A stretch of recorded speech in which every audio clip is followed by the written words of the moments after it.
Yes. Yeah. Hi everyone.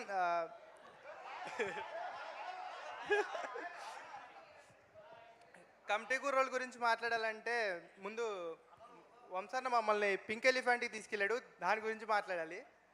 ఇది మా అందరికీ ఏంటంటే చాలామందికి అర్థం కాదు. ఇది మా అందరికీ స్కూల్ అంటే మీరు అందరూ ఏదో అనుకుంటారు, కానీ నిజంగా స్కూల్ 2 years అయింది సార్. కమిటీ కుర్రోళ్ళు అయిన తర్వాత నేను డైరెక్టర్ అవుదాం సార్ అని నేను రమేష్ సార్కి చెప్పంగానే సారు నాకు స్క్రిప్ట్ వైజ్ హెల్ప్ చేశారు. డైరెక్టర్ అవ్వాలంటే అలా అవ్వడం కాదురా, నెక్స్ట్ మన దాంట్లోనే డైరెక్షన్ టీంలో జాయిన్ అవ్వని అది ట్రైనింగ్ ఇచ్చారు.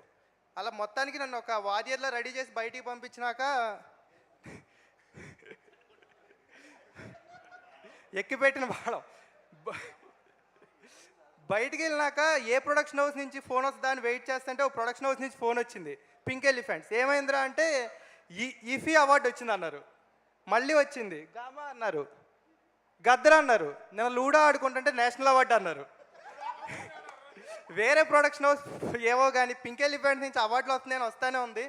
మేము అందరం ఇలా కలుస్తూనే ఉన్నాం. యా, థ్యాంక్ యూ వంశన్న అండ్ నిహారిక గారు, థ్యాంక్ యూ. పిల్లలు పుడితే పేరు పెట్టుకోలేను కానీ మనసులో ఉంటారు. ఫడన్నా మీరు కూడా.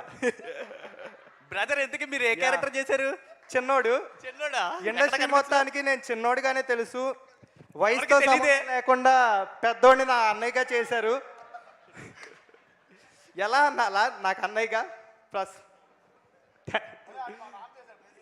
Anyway thank you everyone. బేసిక్గా సినిమాలో నా కో ఆర్టిస్టులు చిన్నోడు రాంబాబు, వీళ్ళిద్దరు నా కో ఆర్టిస్టులు అనమాట. బయటికి వెళ్తే నేను కమిటీ కుర్రోళ్ళ నుంచి వచ్చా అని చెప్తాను, అదే నా విజిటింగ్ కార్డు. ఇప్పటి నుంచి నేను నేషనల్ అవార్డు కొట్టిన కమిటీ కుర్రోళ్ళ నుంచి వచ్చా అని చెప్పుకుంటా. Thank you everyone. అరే రే రే రే, ఎంత టీజింగ్ జరుగుతున్నా ఎంత కమిటెడ్గా మాట్లాడారు మీరు. యా. మరి చిన్నోడు మాట్లాడాక పెద్దోడు మాట్లాడాలి కదా, రండి. ప్రసాద్ అంగుళ